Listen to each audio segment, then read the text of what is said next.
Welcome my dear friends to Deepa Goyal classes. और हम कर रहे हैं कोड इंग्लिश लिटरेचर, जो कि सब्जेक्ट है बीकॉम और बीए थर्ड और फोर्थ सेमेस्टर का। और इसकी हम यूनिट 4 पे आप पहुंचे हैं। इस सब्जेक्ट में हम स्टडी कर रहे हैं literature through various forms of literature like life narratives, poem, drama. और ये जो फोर्थ यूनिट है that is talking about novella. ठीक है, तो नोवेला के थ्रू हम फिक्शन के थ्रू, जो नोवेला होता है बेसिकली वो फिक्शन होता है, इसके थ्रू हम इंग्लिश लैंग्वेज को समझने की कोशिश करेंगे। और आपको इस यूनिट 4 में जो एक पर्टिकुलर नोवेला रीड करने के लिए दी गई है that is the house on the mango street. ठीक है, तो अब इसमें हम एनालाइज करेंगे कि भाई कैसे नरेटिव टेक्स्ट को स्टडी किया जाए, और उसमें साथ साथ हम ये भी एनालाइज करेंगे कि इसमें इंग्लिश लैंग्वेज का यूज जो है इस कैटेगरी ऑफ फिक्शन में कैसे किया गया है। ठीक है, तो अब सबसे पहले हम जान लेते हैं कि नोवेला होता क्या है। अब आप सभी ने नोवेल तो सुना होगा, बट नोवेला क्या होता है? नोवेला होता है बेसिकली शॉर्टर, मतलब जो शॉर्ट स्टोरी होती है उससे बड़ा होता है, लेकिन नोवेल से लेंथ में छोटा होता है। तो a novella is a narrative text that is shorter than a full length novel but longer than a short story. Short story और फुल लेंथ नोवेल के बीच में जो होता है वो नोवेला कहलाता है। जो नोवेला होता है वो बेसिकली उसकी जो ग्रोथ होती है और उसकी जो इवोल्यूशन होती है, मतलब वो पूरी जो स्टोरी होती है सिर्फ एक सिंगल कैरेक्टर के आसपास घूम रही होती है, और उसी की लाइफ के इवेंट्स के ऊपर वो सारी सेटिंग्स होती हैं उसमें। ठीक है, लिटरेचर में इस तरीके के काम को डिस्क्राइब करने के लिए एक वर्ड यूज किया जाता है विच इज कॉल्ड बिल्डंग्सरोमन। ठीक है, बिल्डंग्सरोमन क्या होता है कि ये एक तरीके का नोवेला होता है जो कि एक ही कैरेक्टर की ग्रोथ के आसपास घूमता है, उसके यूथ से लेकर के उसके एडल्टहुड तक। तो आप सभी को मैं बता दूं, अगर आप सभी ने हैरी पॉटर के बारे में सुना होगा, हैरी पॉटर की पूरी बुक की सीरीज है, हैरी पॉटर की अब तो पिक्चरें भी बन चुकी हैं। तो Harry Potter is like a bildungsroman. ठीक है, बिल्डंग्सरोमन मतलब एक ही कैरेक्टर के बारे में बचपन से लेकर के उसकी जवानी तक के सारे इंसिडेंट के बारे में, या कई बार उसके बुढ़ापे तक के बारे में वो स्टोरी घूम रही होती है। तो इस तरीके के काम को इंग्लिश लिटरेचर में बिल्डंग्सरोमन कहा जाता है। और नोवेला आपको समझ आ गया होगा, नोवेल और शॉर्ट स्टोरी के बीच की जो चीज होती है दैट इज कॉल्ड नोवेला। जब आप ये यूनिट पूरी पढ़ लेंगे तो आपसे क्या अंडरस्टैंडिंग है ये यूनिट पूरी पढ़ने के बाद, कि आप क्या क्या सीख जाएंगे। आप सीख जाएंगे how a narrative text is structured, कैसे बनाया जाता है, और उसके फीचर्स क्या होते हैं नरेटिव टेक्स्ट के, जैसे कि सेटिंग, कैरेक्टर, थीम, नरेटिव, ये सारी चीजें।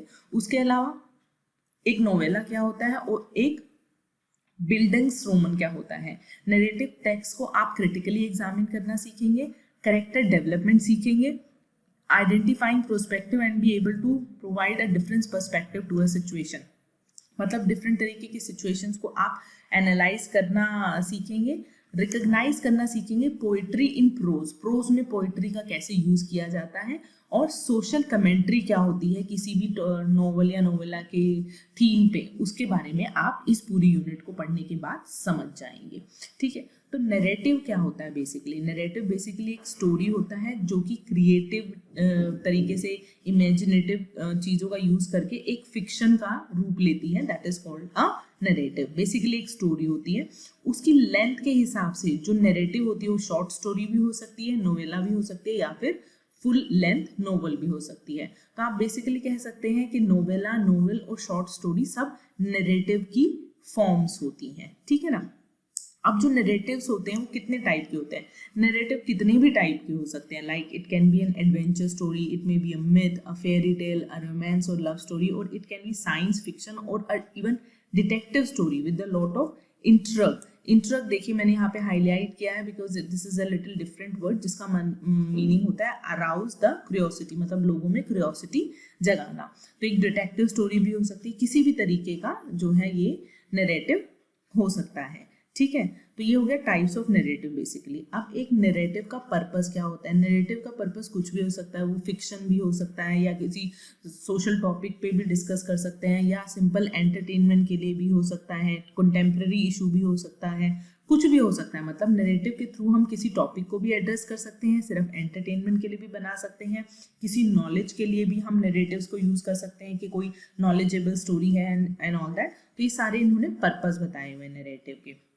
तो सम अप अगर एक लाइन में करेंगे आप, a narrative does not merely entertain, narrative का काम सिर्फ एंटरटेन करना नहीं होता, it also teaches us many things, at times inspire us as reader too, ये हमें बहुत चीज़ें सिखा भी सकती है और हमें इंस्पिरेशन या मोटिवेशन भी दे सकती है एज अ रीडर, कि अगर लाइफ में हम किसी सर्कमस्टेंस से गुजर रहे हैं और लेट्स से फाइनली हमें कुछ ऐसी स्टोरी मिल जाती है जो हमारी सर्कमस्टेंसेस समहाउ रिजेंबल करती है और उसमें जो पॉजिटिविटी है स्टोरी की, उससे हम मोटिवेट होकर अपनी लाइफ की चीज़ों को भी सॉर्ट आउट कर सकते हैं। तो पर्पस जो होता है नरेटिव का सिर्फ एंटरटेन करना नहीं होता, वो बहुत सारे टॉपिक्स पे भी हो सकती है जो हमें कई चीज़ें सिखाती भी है और कई बार हमें लाइफ में इंस्पायर भी कर सकती है। ठीक है, स्ट्रक्चर ऑफ अ नरेटिव। अब नरेटिव का स्ट्रक्चर कैसा होना चाहिए या कैसा होता है?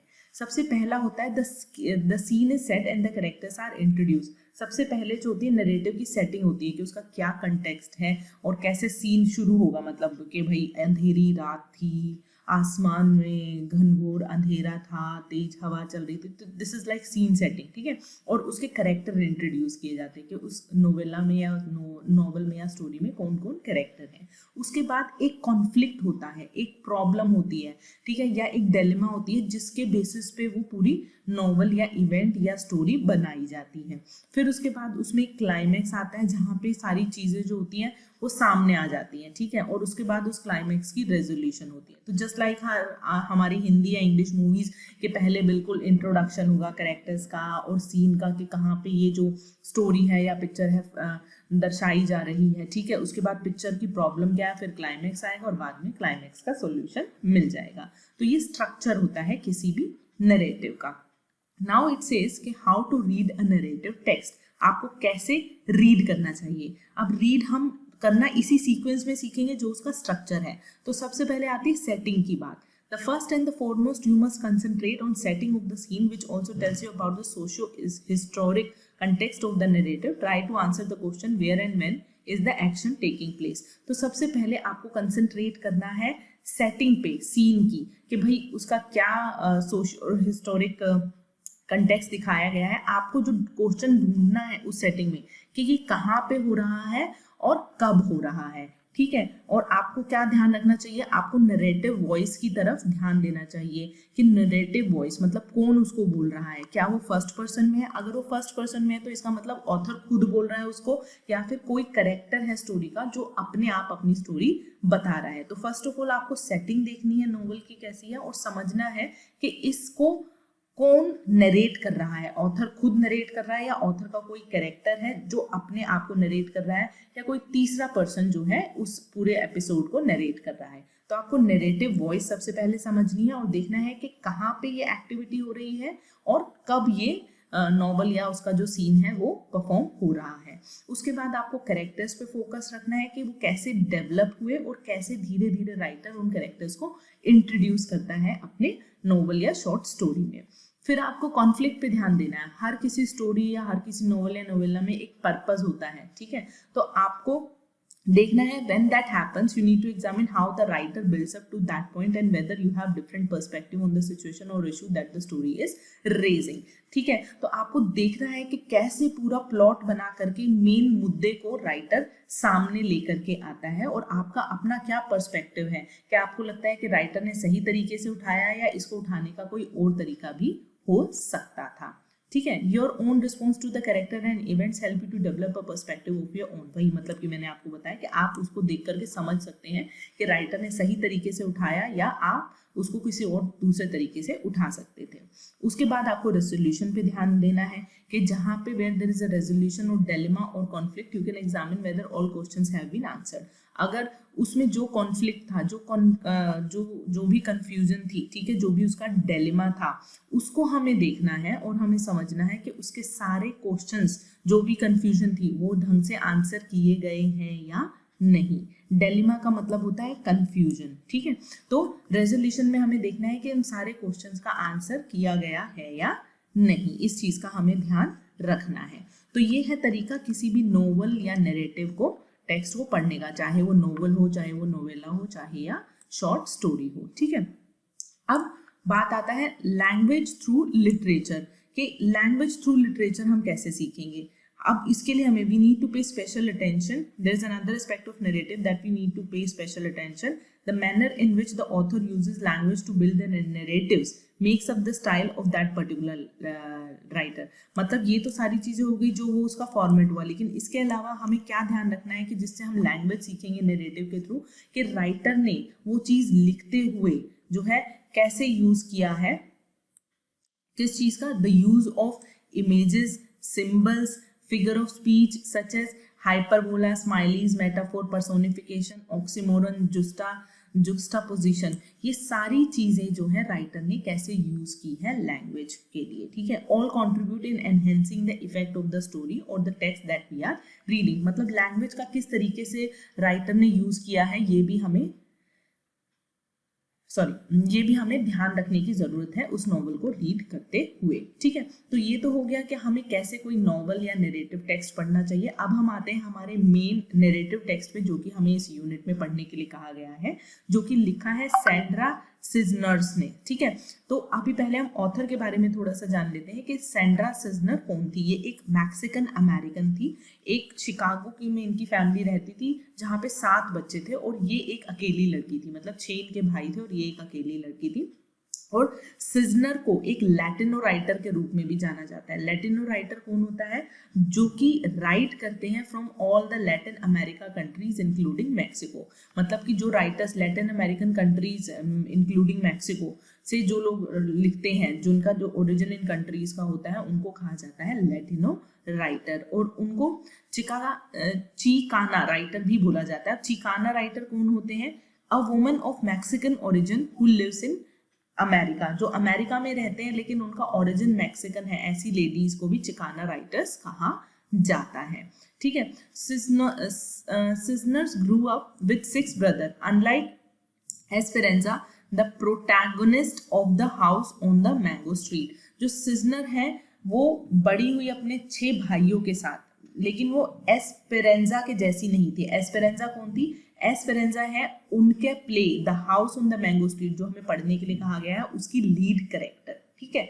तो वो उसके जैसे एक फैमिली में ग्रो हुई थी जहाँ 6 भाई थे, लेकिन उनकी जो लीड कैरेक्टर है उसकी 6 भाई नहीं थे, उसके कुछ भाई थे, कुछ बहन थे, वो आप आगे आकर के अभी प्ले में पढ़ेंगे।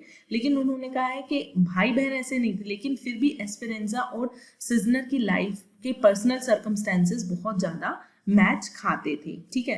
तो ये इन्होंने वही लिखा हुआ है कि सिजनर क्या फील करती थी और एस्पेरेंजा क्या फील करती थी, उन्हीं की कुछ इन्होंने सिमिलैरिटीज बताई हुई है, ठीक है। आपको एक लाइन में इसका क्रस्ट बता देते हैं। The both share feeling of displacement, कि उनको डिस्प्लेसमेंट मतलब कि वो मैक्सिकन ओरिजिन की थी और अमेरिकन में रहती थी, तो रेसिज्म और भेदभाव और मतलब अलग रहना, ये सब चीज़ें उनको बहुत फील होती थी। Aspirations to break out of their limitations, और उनको इच्छा थी उनकी जो लिमिटेशंस हैं उनके ऊपर, उनको तोड़ करके आगे बढ़ने की, और एक आंसर ढूंढना चाहती थी most of their problem in writing. जिन चीज़ों अपनी राइटिंग के थ्रू वो बहुत सारी चीज़ों का आंसर ढूंढना चाहती थी। तो ये इन अ वे उन दोनों के बीच की सिमिलैरिटीज थी। अगर आप चाहें तो इन लाइंस को अपने आप पढ़ सकते हैं, so that you have more vocabulary to write in answer. अब एक एक वर्ड को अगर मैं आपको पढ़ के बताऊंगी तो बहुत टाइम लग जाएगा इस यूनिट को कवर करने के लिए।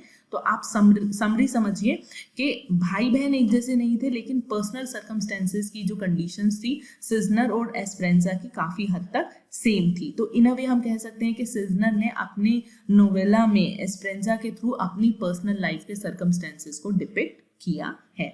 अगर आपको ऑथर के बारे में कुछ और ज़्यादा जानना है तो उनकी ये वेबसाइट है, इसको आप रीड कर सकते हैं। और उनकी जो नोवेल है, पूरी नोवेल अगर रीड करना चाहते हैं तो ये इन लिंक्स पे अवेलेबल है, ठीक है। अब हम आते हैं इस नोवेला के इंट्रोडक्शन पे। इस नोवेला में है क्या बेसिकली, ठीक है।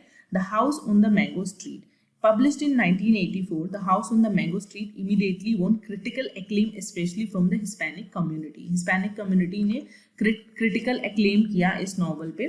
The sensitive subject matter did lead to the book being banned in various school curriculum in America, but those hurdles were soon overcome and its popularity grew steadily, और उसको बहुत जल्दी, क्योंकि उसने बहुत ही एक चैलेंजिंग टॉपिक पे अपने इस नॉवल के बारे में बात किया था, तो इसलिए उसको बहुत सारे स्कूल्स में बैन कर दिया गया था, पर वो सारे इशू जल्दी ही टैकल हो गए और वो बहुत पॉपुलर हुई वो उनकी नॉवल, और इतनी पॉपुलर हुई कि उसके बाद उनको 20 लैंग्वेजेस में ट्रांसलेट किया गया, और हर लैंग्वेज के रीडर ने उनकी इस नॉवल को ऑल ओवर द वर्ल्ड बहुत ही अप्रिशिएट किया। ठीक है, अब यहाँ पे हम देखते हैं थोड़ा थोड़ा क्या सिमिलैरिटीज वो हमें बता रहे हैं। The novella is set in Chicago, जो नॉवल है शिकागो के ऊपर है। Take us through 1 year of Esperanza's life, who is a young 12-year-old Chicana girl when we first meet her। Novel में जो पहले अब लीड कैरेक्टर से मिलाया गया है जो कि एस्पेरेंजा है, ठीक है, वो एक मैक्सिकन अमेरिकन चिकाना गर्ल है। तो जो हमने राइटर के बारे में पढ़ा कि वो भी चिकाना राइटर के नाम से जाने जाते हैं और वो भी मैक्सिकन अमेरिकन है, तो आप देखिए सिमिलैरिटीज आपको दिख रही हैं यहाँ पे। तो ये नॉवल जो है एक पहले साल में हमें एस्पेरेंजा से मतलब मिलवाती है, जो कि एक 12 साल की लड़की है जो कि चिकाना मैक्सिकन अमेरिकन गर्ल है। ठीक है, अब जो स्टोरी है is told through Esperanza's point of view as she is the narrator. इस स्टोरी को एस्पेरेंजा ही नरेट कर रही है, वो इसी का स्टोरी का मेन कैरेक्टर है and she only is narrating the story. ठीक है, we get a first hand account of the culture of the Mexican American people and experience their life through Esperanza as she lives in the poor, oppressively patriarchal, sorry इसको मैं pronounce थोड़ा गड़बड़ कर रही हूँ, the right pronunciation is patriarchal community of the Hispanic quarter of Chicago. ठीक है, हमें सबसे पहले इस नॉवल के थ्रू मैक्सिकन और अमेरिकन कल्चर के बारे में पता चलता है, वहाँ पे लाइफ कैसी है ये हमें पता चलता है। क्योंकि जो एस्पेरेंजा मेन कैरेक्टर जो है नॉवल का, वो रहती है वहाँ के एक बहुत ही पुअर से पैट्रियार्चल कम्युनिटी, मतलब मेल डोमिनेटिंग कम्युनिटी में रहती है, कहाँ की, हिस्पैनिक क्वार्टर ऑफ शिकागो की। ठीक है, अब ये जो बुक है उन्होंने कहा है इज यूनिक। अब वो क्यों यूनिक है, बिकॉज ये जो बुक है वो एक 44 विनेट्स की सीरीज में लिखा गया है। Right pronunciation is vignette. ठीक है, और विनेट को हम चैप्टर्स भी बोल सकते हैं, पर हम उनको करेक्टली चैप्टर नहीं बोल सकते। बेसिक डिफरेंस चैप्टर और विनेट्स में ये होता है कि जो चैप्टर्स होते हैं वो सीक्वेंस में चलते हैं, एक चैप्टर दूसरे चैप्टर के ऊपर डिपेंडेंट होता है, पर विनेट्स जो होते हैं वो इंडिपेंडेंट होते हैं। मगर अगर आपने पहला विनेट पढ़ लिया, पहला नहीं पढ़ा, आप डायरेक्ट दूसरा पढ़ रहे हैं तो भी आपको समझ आ जाएगा, but it is about the life of the same character. जैसे हैरी पॉटर की बुक है तो it is about Harry Potter, साथ की साथ बुक हैरी पॉटर के ऊपर है, लेकिन अगर आपने पहली नहीं पढ़ी है और दूसरी पढ़ रहे हो तो भी आप दूसरी को समझ जाओगे। तो ये डिफरेंस होता है बेसिकली विनेट और चैप्टर्स में।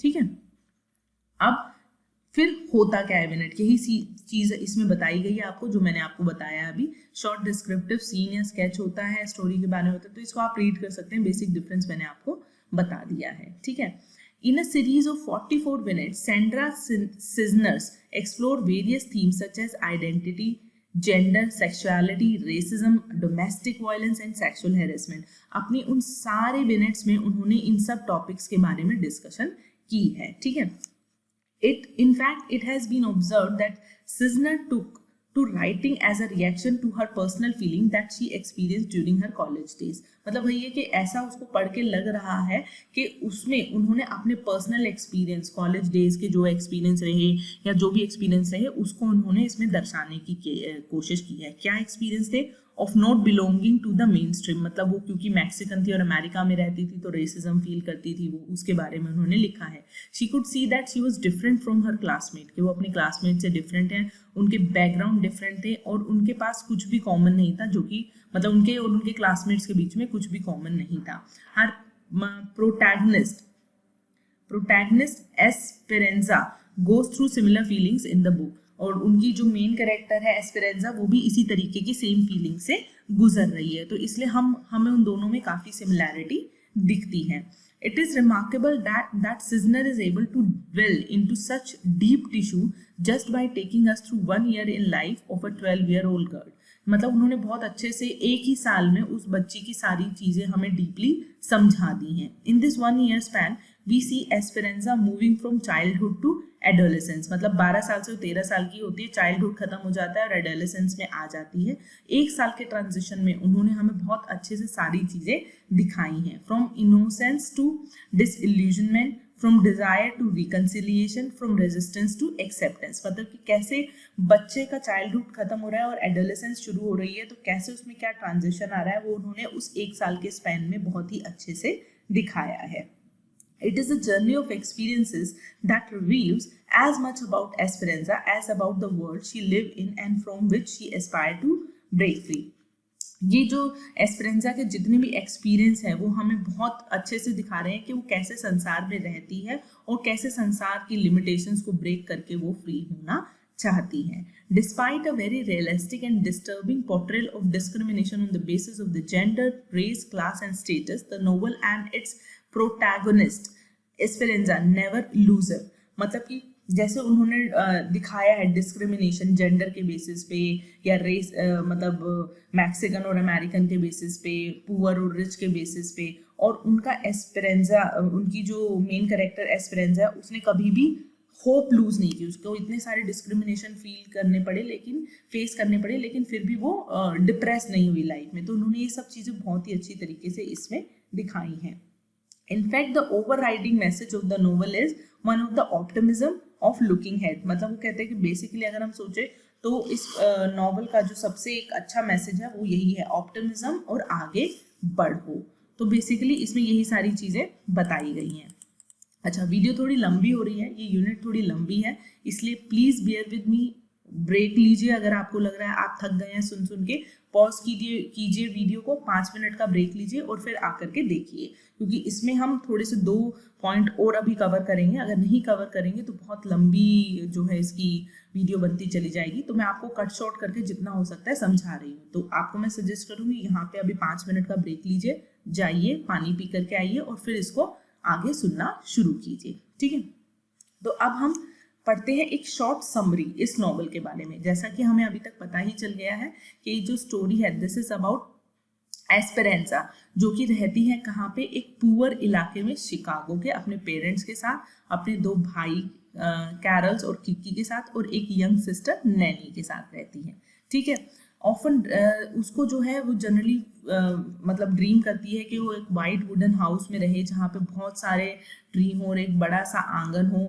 और she escape to her world of writing as a means to combat her disappointment and suffocation she feels in her new surrounding. और वो अपनी इस जो उसकी करंट सिचुएशन है जहाँ पे वो सफोकेशन फील करती है, डिसअपॉइंटमेंट फील करती है, उससे उसको कैसे छुटकारा मिलता है, जब वो अपनी राइटिंग करती है. She escape to her world of writing, मतलब अपनी राइटिंग के वर्ड में भाग करके चली जाती है. किन चीज़ों से बचने के लिए, उस डिसअपॉइंटमेंट और सफोकेशन से जो उसको अपने उस घर में रह करके होती है. और one after another the minutes following letting us glimpse the life that surround her as well as giving us peek into the emotional and mental world of this young.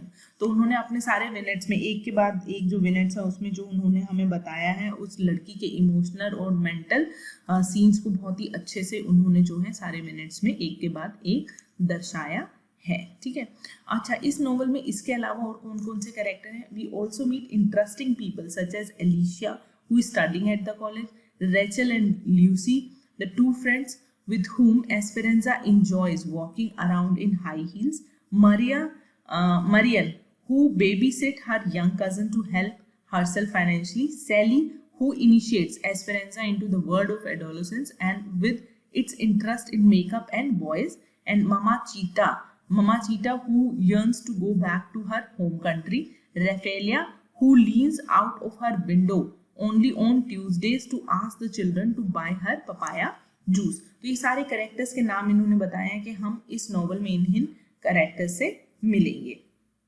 अब वो इसमें बताया हुआ है कि character and situation describes are innumerable. बहुत सारी situation और बहुत सारे कैरेक्टर्स को बताया गया है. The focus is mostly on the various levels of difficulties faced by Esperanza herself और by the people that she is describing. इसमें बेसिकली उन सभी डिफिकल्टीज के बारे में बताया गया है एस्पेरेंजा ने जो फील की और उसके आसपास के जो लोग थे. वुमेन्स दिखाई गई हैं जो कि एक ऐसी मतलब मेल डोमिनेटिंग सोसाइटी में रहती हैं. सब्जुगेशन का मतलब होता है under dominance control of something. तो कहाँ किसके कंट्रोल में रहते हैं? मैन। तो इन वे आप कह सकते हैं कि वुमेन्स जो रह रही हैं वहां पे, that is living in a male dominating society, ऐसी सोसाइटी दिखाई गई है। And marriage does not seems to be desirable prospect even though for girls like Sally it means to escape the oppression at home. तो वो शादी भी खुशी से नहीं करना चाहते कि हाँ हमें शादी करने का मन है, पर वो अपने घर से दूर जाना चाहते हैं, तो ठीक है चलो कि शादी कर लेते हैं या इस घर से तो निकलेंगे, काइंड ऑफ थिंग। ठीक है। The sketch continues one after another and can even be read independently of each other yet they trace the growth and maturity of Esperanza. जैसे कि भैया आपको बताया कि सारी विनेट्स को आप अलग अलग करके भी पढ़ सकते हो, डिपेंडेंट नहीं है, पर वो सारी विनेट्स जो है एस्पेरेंजा की ही मेच्योरिटी के बारे में बात कर रही हैं। In the beginning of the book, she is a young girl of 12 who cannot stand fashion or makeup. But as the story progresses, we see her entering adolescence and developing physical as well as emotionally. मतलब एक 12 साल की बच्ची दिखाते हैं और फिर हम देख रहे हैं कि धीरे धीरे वो जो है एडोलेसेंस की तरफ बढ़ रही है, फिजिकली भी डेवलप हो रही है और इमोशनली भी डेवलप हो रही है। टुवर्ड्स द एंड और नोवेल के खत्म होते होते Esperanza describes her meeting with 3 sisters who are also fortune teller. 3 sisters से उसने अपनी एक स्टोरी बताई कि वो 3 बहनों से मिली जो कि भविष्य के बारे में बताती हैं, और उसको ये बहुत ही दुख होता है ये सुन करके कि उसके लिए कोई एस्केप नहीं है इस जगह से। किस जगह से? जहाँ पे वो करंटली रहती है, उसको वो जगह अच्छी नहीं लगती और उसको समझना पड़ेगा कि ये जो मैंगो स्ट्रीट है वो उसकी डेस्टिनी है, वो उससे बाहर नहीं जा सकती है और now it is part of her life. ये अपने साथ इसको लेके जाएगी जहां पर भी ये जाएगी। The book ends with this realization as well as a promise from Esperanza to herself that even if she leaves she will always return to the people on the mango street। और ये book इस तरीके से खत्म होती है कि उसको रियलाइज होता है कि अगर मैं मैंगो स्ट्रीट से निकल भी जाती हूँ तो वो हमेशा जो है मैंगो स्ट्रीट के लोगों को हेल्प करने के लिए वहां पे वापस आएगी। तो this novel is basically about Esperanza जो कि मैंगो स्ट्रीट में रहती है, जो वहाँ खुश नहीं है, वहाँ की जिंदगी से खुश नहीं है, वहां से निकलना चाहती है और उसको क्या क्या एक्सपीरियंसेस होते हैं, इस पूरी चीज के बारे में हम नॉवल में पढ़ेंगे। ठीक है ना। तो अब इसका जो आगे का एनालिसिस है और इसके जो भी विनेट्स हैं उनको हम धीरे धीरे कवर करेंगे। थोड़ी लंबी नॉवल है बट हम इसको धीरे धीरे शॉर्ट वीडियोस में कवर करने की कोशिश करेंगे। तो आज के लिए इतना ही। सुनते रहिए, ध्यान से सुनिए, एक बार नहीं तो 2 बार सुनिए और आपको पूरी समरी अच्छे से क्लियर हो जाएगी। चैनल सब्सक्राइब नहीं किया है तो please please please subscribe it, share it and like it. See you in the next video. Bye bye.